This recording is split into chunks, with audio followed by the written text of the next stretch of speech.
मनोमय मार्गदर्शन भाग 2 मध्ये आज आपण बोलूया की मनात काय असतं.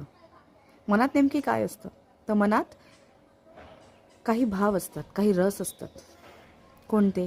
तर प्रेम, हास्य, दुःख म्हणजे करुण, रौद्र, वीर, अद्भुत, भयानक, विभत्स आणि शांत. म्हणजे काय? मनात प्रेम असतं, ते वेळोवेळी प्रसंगानुरूप बाहेर पडतं, प्रसंगानुरूप राग बाहेर पडतो, प्रसंगानुरूप दुःख बाहेर पडतं. हास्य असतं, प्रसंगानुरूप ते पण बाहेर पडतं. वीर रस, कुठेतरी आपल्याला एक प्राऊड फील होत असतं स्वतःबद्दल पण कधी दुसऱ्यांबद्दल. ते प्रसंगानुरूपच्या सगळ्या गोष्टी बाहेर पडत असतात. पण ह्या भावना आपल्यामध्ये स्थायी स्वरूपात असतात. म्हणजे ते असतात, प्रसंगाप्रमाणे त्या त्या भावना बाहेर निघत असतात. पण कधीकधी कुणाचा राग जास्ती निघतो, कधीकधी वेळ प्रसंगी जे आपण बोलायला पाहिजे ते बोलल्या जात नाही.